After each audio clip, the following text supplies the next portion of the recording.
Bonjour, je suis ravie d'être parmi vous. Je m'appelle Colline Debelle, j'ai 31 ans et je suis la cofondatrice de Time for the Planet.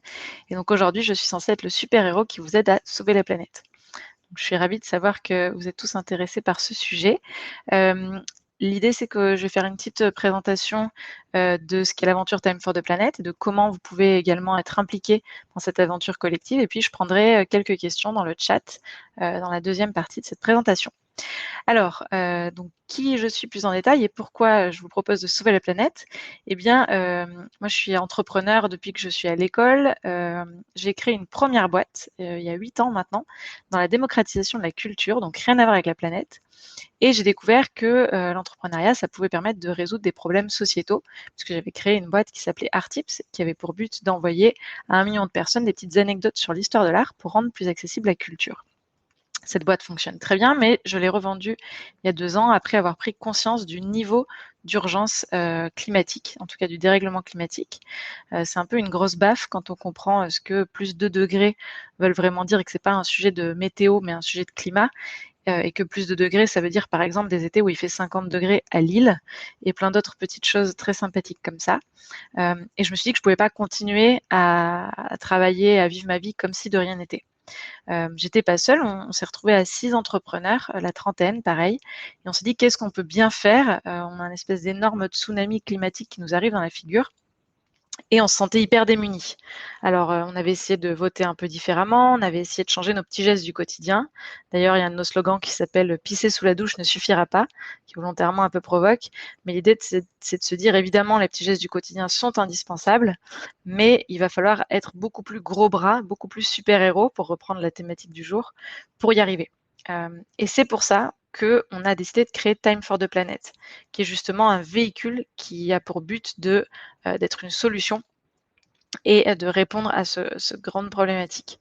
Donc qu'est-ce qu'on a fait? D'abord, on a été voir des scientifiques comme Jean Jouzel, l'ancien vice-président du GIEC, vous savez, ce groupe d'experts sur le climat, et on a demandé aux scientifiques qu'est-ce qu'on peut faire quand on est un simple citoyen. Alors, ce qu'ils nous ont dit, c'est pour réussir la transition et à décarboner, donc enlever tout le CO2 de notre économie, il y aura besoin de 3 choses. Il y aura besoin de régulation, donc de nouvelles lois, mais ça, vous n'avez pas vraiment la main dessus. Il y aura besoin de sobriété, mais une fois que vous avez modifié vos propres éléments, par exemple, moi, je ne prends plus l'avion et je ne mange plus de viande pour mon impact CO2, parce que sinon, j'adore l'avion et j'adore la viande.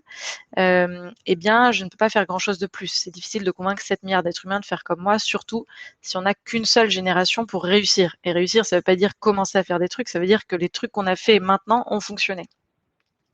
Il nous a dit, mais surtout, il y a un troisième truc dont on a besoin, et sur lequel, là, vous avez peut-être la main, c'est qu'il y a beaucoup d'innovations dont on a besoin pour rester en dessous des 2 degrés qui sont actuellement pas déployées à l'échelle mondiale et qui sont pire, souvent coincées dans les laboratoires. Il nous a dit, bah, ça, en tant qu'entrepreneur, vous pouvez le faire. Et vous savez que l'entreprise, si on regarde Google et Facebook et comment ils ont transformé le monde en 20 ans seulement, ça a une force de transformation du réel qui est énorme. Donc, on s'est dit, OK, on va jouer là-dessus. Donc, on a décidé que Time for the Planet, si on ne doit le retenir qu'une seule phrase, on allait lever progressivement 1 milliard d'euros pour créer et financer 100 entreprises qui luttent à l'échelle mondiale contre les gaz à effet de serre. Donc notre périmètre, il est vraiment très orienté gaz à effet de serre, donc CO2 et méthane principalement. On va détecter des innovations incroyables qui vont avoir un impact très puissant, soit dans le secteur du bâtiment, de l'énergie, de l'industrie, de l'agriculture ou du transport, qui sont les 5 secteurs les plus carbonés. Et on va les identifier et on va essayer de les déployer à l'échelle mondiale en leur apportant à la fois un entrepreneur aguerri, c'est-à-dire quelqu'un qui a déjà revendu des boîtes, qui a déjà monté plusieurs boîtes, fait plusieurs millions de chiffres d'affaires, recruté beaucoup de monde, pour lui apporter toute cette compétence entrepreneuriale qui manque bien souvent aux scientifiques, à l'innovateur. Et puis, on va investir jusqu'à 10 millions d'euros pour aller beaucoup plus vite et que l'innovation se déploie. Donc ça, c'est ce qu'on fait. Après, il y a la manière dont on le fait et qui va permettre à chacun d'entre vous d'être le héros qui est à nos côtés pour sauver la planète. Alors, comment on fait ça exactement? Eh bien, on n'est pas une association. Ça, c'est un message très important. On est une entreprise. Alors, comment une entreprise peut jouer ce rôle? Eh bien, on est une entreprise qui crée des entreprises, mais on a une particularité importante, c'est qu'on est une entreprise ouverte à tous. C'est-à-dire que n'importe qui, sur notre site internet, peut aller voir Time for the Planet et devenir copropriétaire à nos côtés, c'est-à-dire acheter des actions, comme on pourrait le faire en bourse, de l'entreprise Time for the Planet, à partir de 1 euro. Donc, c'est vraiment ouvert à tout le monde. Et en 1 an et 3 mois, on a déjà rassemblé plus de 23 000 associés qui sont convaincus. Certains ont mis 10 euros, certains ont mis 1 000 euros, certains ont mis 2 millions d'euros pour investir à nos côtés et être copropriétaire. Ce qui veut dire que vous possédez des actions et vous êtes convoqué en assemblée générale pour voter avec nous en faveur des innovations de demain. Ça, c'est la première chose qui est très importante. Et on n'a pas que des citoyens, puisqu'on a aussi 1500 entreprises qui sont associées, on a aussi des ONG, des collectivités territoriales, des associations, des écoles. On veut fédérer tout le monde, toute la société civile pour décarboner tout le système. Il y a une deuxième règle qu'on a changée pour aller beaucoup plus vite, c'est que c'est une entreprise, Time for the Planet, mais une entreprise qui ne propose pas de rentabilité financière. En gros, en général, quand vous investissez par exemple en bourse, c'est parce que vous espérez soit toucher des dividendes, soit faire des plus-values. Eh bien, nous, on s'est débrouillé dans nos statuts pour qu'il n'y ait pas de dividendes ou de plus-value possible. C'est-à-dire qu'au mieux, pour 1 euro investi, vous pourrez récupérer 1 euro. Pas plus. Donc, il n'y a pas d'enrichissement.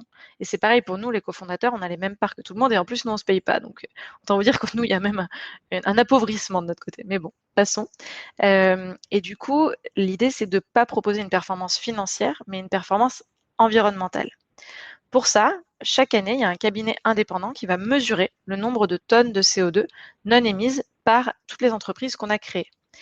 Et ça, on va pouvoir dire, vous qui avez investi 100 euros, votre impact en termes de nombre de CO2 non émis, c'est celui-ci. Donc, on va pouvoir distribuer comme ça ce qu'on appelle des dividendes climat qui vont permettre de connaître votre performance, cette fois environnementale. Et votre argent peut enfin travailler à améliorer la planète et à réduire les gaz à effet de serre plutôt qu'à faire davantage d'argent. La troisième règle qu'on a changée pour aller beaucoup plus vite, c'est ce qu'on appelle l'open source. En fait, dès qu'on crée une innovation, il y a beaucoup de chances qu'elle foire. Ça, tous les gens qui sont dans le monde de l'investissement le savent. Et donc, ce qu'on fait, c'est qu'on permet à n'importe qui de venir signer avec nous une licence et de créer la même boîte pour s'enrichir lui aussi. Donc, on lui donne accès au brevet de l'innovation pour qu'il puisse développer la même innovation et la vendre lui aussi. Pourquoi on fait ça? C'est parce qu'on ne veut pas créer que 100 entreprises, mais on veut créer 100 marchés mondiaux pour aller beaucoup plus vite. Parce que tous les gaz à effet de serre qui sont captés en Inde, en Chine, au Paraguay, c'est autant de degrés en moins à Paris, à Lyon ou peu importe où vous êtes aujourd'hui. En fait, c'est un enjeu sur lequel on doit collaborer. C'est un peu comme si on cherchait le gel hydroalcoolique du climat, par exemple. C'est-à-dire qu'on est très content aujourd'hui que le gel hydroalcoolique soit en open source, en tout cas que sa recette soit en open source, parce que quand on en manquait cruellement au début de la pandémie, tout le monde, L'Oréal, tous les grands groupes et plein de petits producteurs ont pu se mettre à en produire et vendre. Eh bien, vu qu'on est dans le même niveau d'urgence sur le climat que ce qu'on a été sur la pandémie, c'est juste que ça se voit moins, eh bien, on estime qu'il faut que toutes les innovations puissent être reproduites. Et comme ça, on est vraiment des super-héros parce qu'on gagne à tous les coups. Soit l'entreprise que Time for the Planet a financée marche très bien et c'est génial, soit elle ne marche pas très bien et ça arrive, mais c'est pas grave parce que plein d'autres entrepreneurs plus chanceux, plus rapides, plus habiles se seront emparés de l'innovation et l'auront déployée. Ce qui est important de comprendre aussi, c'est que on dit souvent c'est open source mais pas open bar, ce qui veut dire que les gens qui pourront s'emparer de ces brevets et créer des entreprises grâce à l'open source auront des devoirs quand même. Le premier, c'est que s'ils améliorent l'innovation, ils doivent la partager. Ce qui veut dire que tout le marché qu'on est en train de créer va progresser très rapidement puisque toutes les améliorations vont être partagées. Et la deuxième chose, c'est qu'ils vont devoir nous communiquer chaque année le nombre de tonnes de CO2 non émises ou captées par leur activité. Et donc ça va pouvoir permettre d'avoir, pour chaque euro investi dans Time for the Planet par vous, par des entreprises, un impact démultiplié, puisque l'impact en termes de réduction des gaz à effet de serre ne veut pas être mesuré que sur les 100 entreprises qu'on crée, mais sur les 100 entreprises qu'on crée, plus toutes celles qui les copient. Et donc tout de suite, comme on va mesurer sur des marchés entiers qu'on va faire naître, eh bien ça va être beaucoup plus puissant. Un dernier élément sur les spécificités de notre modèle, c'est qu'on est une entreprise, oui, mais on est aussi un mouvement citoyen. Ce qui veut dire qu'aujourd'hui, sur nos 23 000 associés, on en a plus de 3 500 qui sont devenus bénévoles au sein de quelque chose qu'on appelle la galaxie de l'action. Alors ça, c'est pas pour faire écho à vos super-héros, c'est vraiment notre terme à nous. C'est un endroit où les gens sont formés et ils vont pouvoir apporter leurs compétences professionnelles ou personnelles et leur temps, en fonction de leur disponibilité, pour faire avancer le mouvement Time for the Planet. Je vous donne un exemple, il y a un vivier de gens qui sont des traducteurs, des codeurs, des cuistots, des photographes, des réseauteurs. Et tous ces gens-là passent à l'action au quotidien pour traduire le site internet, nous présenter tel PDG, nous organiser des événements, nous préparer des dossiers photos, etc. Et au quotidien, comme ça, on avance. Pour la petite anecdote, par exemple, on a 700 correcteurs, donc un peu des nazis de l'orthographe, on va dire, qui font que dès que moi je termine un dossier de 80 pages et que je le poste à 20h un soir, le lendemain à 7h, il y a déjà 50 personnes qui le sont passées dessus et du coup, j'ai plus qu'à intégrer les modifications. C'est la même chose sur les sous-titres, c'est la même chose sur plein de choses et ça permet d'aller beaucoup plus loin. Il y a par exemple quelque chose d'assez fantastique qui s'est monté tout seul, ça s'appelle le Care Center. Je suis sûre que vous connaissez très bien les call centers qui nous embêtent souvent par téléphone.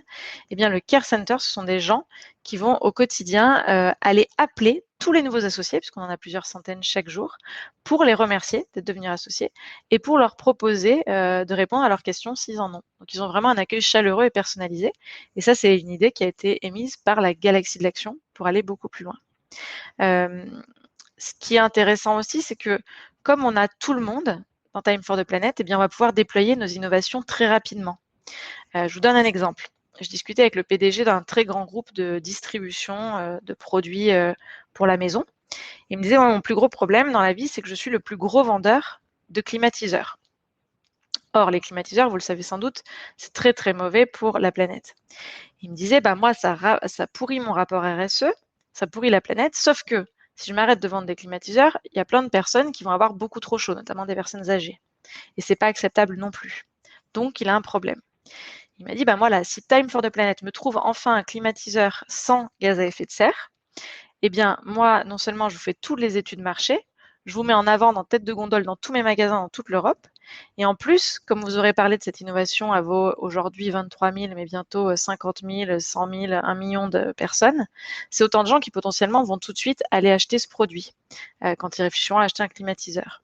Et donc, comme on a des producteurs, des distributeurs, des clients potentiels dans notre communauté, dès qu'on va lancer une innovation, on va pouvoir trouver le bon producteur, un maximum de distributeurs et plein de clients. Et donc, on va pouvoir faire transformer des marchés et des chaînes de valeur entières pour les décarboner beaucoup plus vite que si on était un fonds d'investissement traditionnel. Voilà un petit peu pour les spécificités du modèle. On existe depuis, je vous le disais, 1 an et 4 mois. Je vais vous faire un petit bilan d'étape. On a donc 23 000 associés, 1500 entreprises. On a levé 4,2 millions d'euros. On a plus de 7 millions d'euros en engagement, c'est-à-dire en signé mais pas encore versé. Notre objectif, c'est d'aller chercher 10 millions d'euros d'ici la fin de l'année. Nous allons créer nos 3 premières entreprises cette année. Et en l'occurrence, on en a déjà 2 premières qui sont soumises en assemblée générale d'ici 9 jours auprès de nos 23 000 associés afin qu'ils votent pour choisir à nos côtés quelle innovation a envie d'être financée.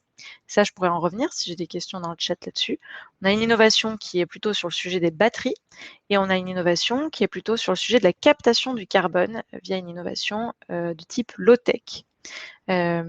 Voilà, et un grand chantier qu'on va amorcer également, c'est l'internationalisation du mouvement. Et donc, on va pouvoir aller dans plein de pays pour aller chercher ce fameux milliard. Voilà en quelques mots une petite présentation de là où on en est. Ce que je vous propose pour que ce soit assez interactif, c'est que je vais prendre les questions éventuellement. Il faudrait les taper dans le chat si vous avez des questions sur le modèle, sur ce qu'on fait, sur comment on le fait, ou sur ce que vous pouvez faire vous à votre échelle. Et puis au fur et à mesure que les questions arrivent, je serai ravie d'y répondre. Alors pour le moment, je vois surtout des bonjours, donc n'hésitez pas, faites péter les questions. Et en attendant qu'elles arrivent, je peux peut-être vous dire un mot de nos 2 innovations pour vous mettre l'eau à la bouche, qui vont être soumises en assemblée générale. Alors, la première innovation qu'on va financer, elle est d'abord passée devant 3 000 évaluateurs, puis un comité scientifique où il y a le CNRS, le CEA et plus de 14 grands laboratoires qui sont représentés. Ils ont été ensuite étudiés d'un point de vue marché, étudiés d'un point de vue juridique, etc. Et la toute première, c'est sur le sujet des batteries. Alors, vous le savez peut-être, les batteries, c'est un enjeu crucial pour la transition énergétique. Pourquoi?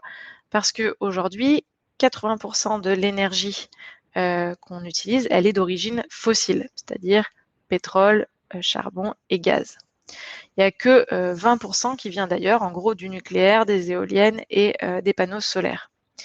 Et donc, le but, ça va être de permettre la transition et avec l'éolien et le photovoltaïque, ce sont des énergies alternatives, donc, et renouvelables, c'est bien, mais elles sont intermittentes, ce qui veut dire que quand il n'y a pas de soleil ou qu'il n'y a pas de vent, globalement, ça ne produit pas. Or, on a besoin d'électricité tout le temps. C'est pour ça qu'il y a un énorme enjeu pour faire cette transition de stockage, si on veut pouvoir s'appuyer sur des énergies intermittentes. Aujourd'hui, il existe des batteries qui peuvent faire ça, mais elles ont beaucoup de problèmes. Le premier problème, c'est qu'elles ne sont pas recyclables et elles utilisent ce qu'on appelle des métaux rares, des terres rares. Ce sont des métaux qui ne sont pas en quantité assez grande sur la planète pour être capables de gérer toute la transition énergétique. Le deuxième problème, c'est que les batteries, elles ont un nombre de cycles limité. Donc en fait, très vite, elles sont obsolètes, il faut les remplacer. Nous, l'innovation qu'on a trouvée, c'est justement une batterie qui permet d'être mise à côté de panneaux solaires ou d'éoliennes et qui a un nombre de cycles illimité, donc elle peut durer pendant 30 ans, qui est 100% recyclable, donc on peut les réutiliser, il n'y a pas de déchets, et qui ne repose pas sur des métaux rares, donc qui n'utilise pas notamment le lithium, qui est quelque chose qui est en quantité limitée. La deuxième innovation, elle est encore plus rigolote, elle est sur la captation du CO2. Alors vous le savez peut-être, le CO2 aujourd'hui, il y en a beaucoup trop dans l'atmosphère parce qu'il y a un décalage entre le moment où le CO2 est émis et l'impact. Par exemple, là, la température qu'on ressent actuellement, elle est liée au CO2 qui a été émis il y a 15 ans. Donc en fait, tout ce qu'on a émis depuis 15 ans, on n'en sent pas encore les conséquences. Et donc en fait, on sait qu'aujourd'hui, avec tout ce qu'on a déjà émis, on est déjà au-dessus des 2 degrés. On va les dépasser, c'est mécanique. Donc pour rester en dessous des 2 degrés, il va falloir retirer du carbone de l'atmosphère, du CO2 de l'atmosphère. Et donc il y a plein de techniques qui sont envisagées. Le problème, c'est que toutes ces techniques, par exemple, mettre un espèce de gros ventilateur qui filtre l'air et en sort le carbone, c'est très bien, mais ça utilise beaucoup d'énergie. Or, on a dit que 80% de l'énergie était issue d'origine fossile. Donc, en fait, c'est un peu le serpent qui se mord la queue. Si on utilise de l'énergie qui émet du carbone pour retirer du carbone de l'atmosphère, vous comprenez que ce n'est pas très pertinent. Nous, on a identifié une super innovation qui a été développée par des scientifiques aux États-Unis qui ont travaillé sur une roche qui s'appelle l'olivine. Alors, cette roche, c'est une roche verte. Il se trouve que quand on la concasse en tout petits grains et qu'on la répand sur le sable, eh bien, au contact de l'eau, c'est l'énergie mécanique des vagues, elle va capter énormément de CO2. Et ça va se transformer, du coup, et ça va désacidifier les océans. Donc, c'est du CO2 qui est retiré des océans et qui est retiré de l'air. Ce qui est intéressant, c'est que c'est donc low-tech, ça n'utilise pas d'énergie à part le fait de concasser les roches et de le poser sur le sable et que ça dure pendant des dizaines et des dizaines d'années. Pour vous donner une idée du niveau d'impact de cette innovation, les scientifiques ont calculé que si on répandait sur 2% des plages mondiales de l'olivine, ça capterait 100% des émissions de gaz à effet de serre. Alors évidemment, c'est pas du tout possible, 2% des plages mondiales, mais c'est pour vous donner une idée du niveau d'impact de cette innovation. Voilà en quelques mots les deux innovations qu'on va mettre au vote, les deux premières qu'on a détectées et qu'on aimerait financer dès le mois de juillet du coup. Alors je vois qu'on a des questions qui sont arrivées, super. Alors, on y va. Quentin Rêvé, bonjour Colline, que puis-je faire à titre personnel? Je peux devenir actionnaire à mon humble niveau. Alors, Quentin, absolument. Il te suffit d'aller sur le site Time for the Planet et comme je l'ai expliqué, c'est à partir de 1 euro. Donc, tu peux mettre 10 euros, 100 euros, 1000 euros. Ça se passe en 1 minute 30 en ligne. Tu vas donc faire un paiement par carte bleue et tu vas signer un bulletin de souscription. C'est la preuve qui fait que tu es actionnaire. Et ensuite, tu recevras chaque mois un petit reporting détaillé, des petites vidéos pour te dire où est-ce qu'en est le projet. Et tu seras convoqué lors des prochaines assemblées générales pour voter en faveur des innovations qu'on aura présélectionnées, comme je l'expliquais, via le comité scientifique, via nos recherches, etc. Donc, tu peux tout à fait devenir actionnaire et avec grand plaisir, tu seras le 23 001e peut-être. Et c'est pas grave si t'es pas prêt à arrêter la viande pour le moment, je comprends. Chacun fait ce qu'il peut et la route est longue.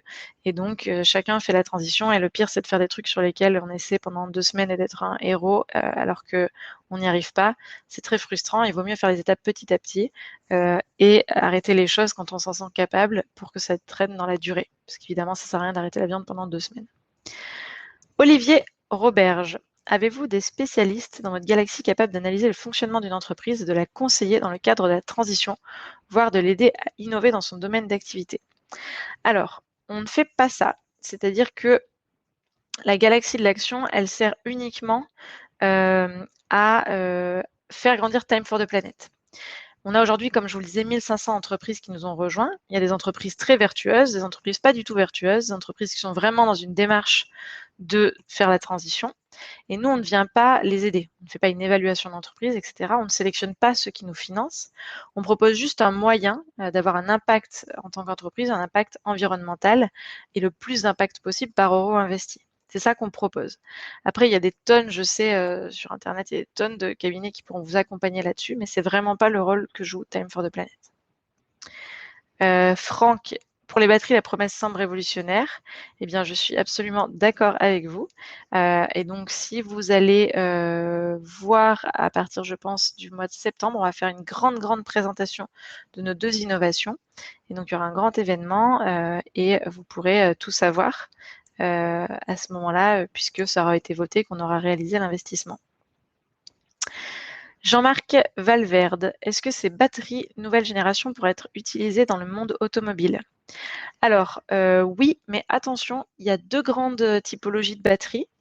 Alors, je ne suis pas la plus grande experte, mais je vous l'explique comme je l'ai compris. Il y a les batteries embarquées et les batteries stationnaires. Les batteries embarquées, c'est ce qu'il y a dans nos téléphones, c'est ce qu'il y a sur dans les voitures justement. Et ça, pour le coup, on n'a pas encore trouvé mieux que le lithium. Alors c'est une terre rare, il faudra les remplacer, mais pour le moment, on n'a pas trouvé mieux. L'innovation dont je vous parle, c'est pour les batteries stationnaires, c'est-à-dire des batteries très grosses, très lourdes.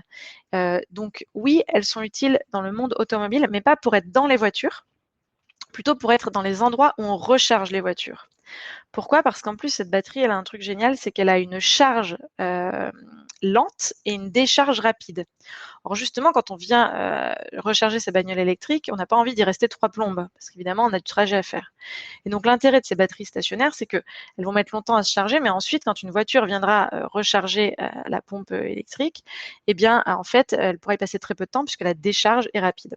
Donc oui, ce sera une partie de la réponse pour le monde automobile.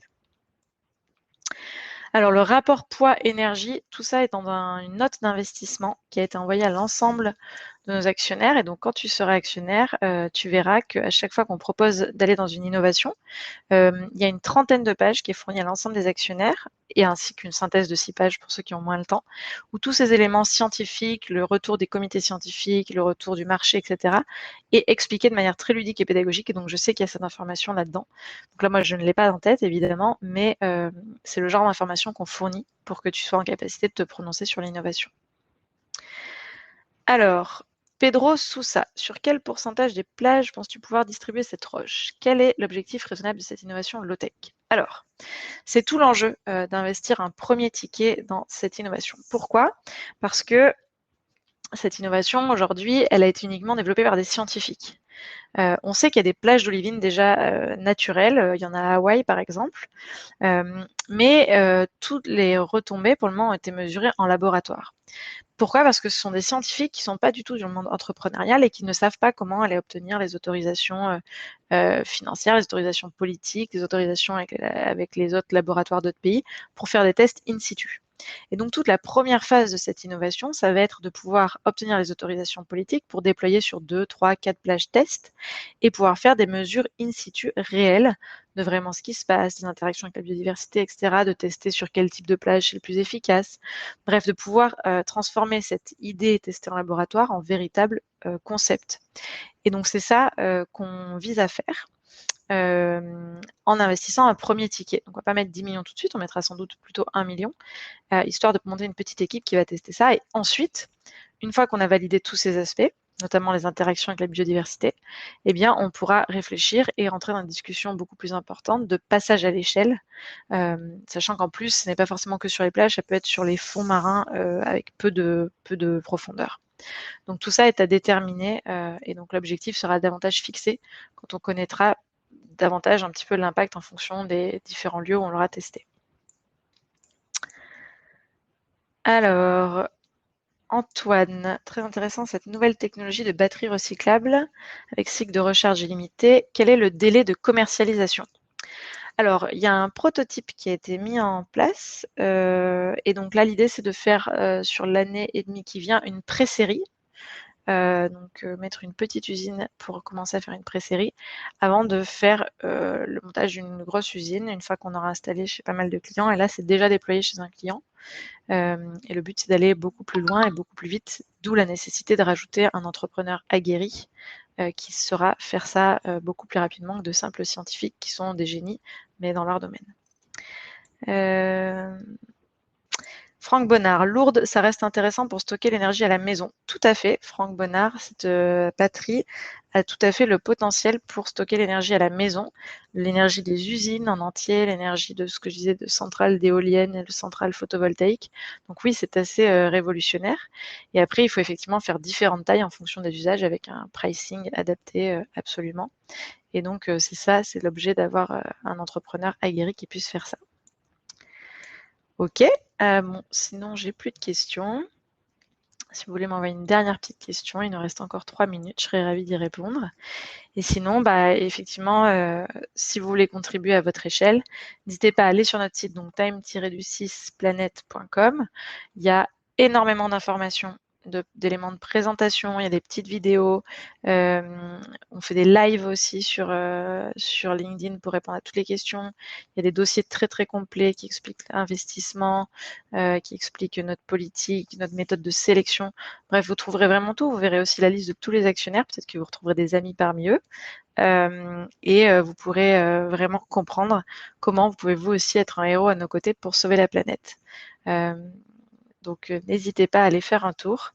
Vous verrez, on s'y sent bien et si vous avez envie de vous investir davantage, vous pouvez avancer et rejoindre éventuellement la fameuse galaxie de l'action. Alors, je vois qu'on a une dernière question de Olivier Roberge. Vous travaillez avec le Shift Project pour définir la pertinence des innovations.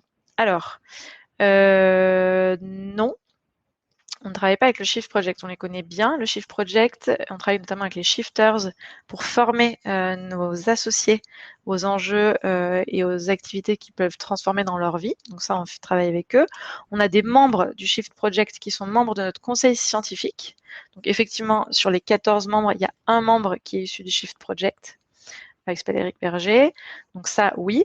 Et ensuite, nous, on travaille plutôt en direct avec Carbone 4. Alors pas sur la pertinence des innovations, mais sur comment mesurer le nombre de tonnes de CO2 non émises ou captées par ces innovations et comment nos investisseurs, par exemple entreprises ou fonds d'investissement, pourront les valoriser dans leur propre bilan carbone. Donc tout ça est travaillé avec eux.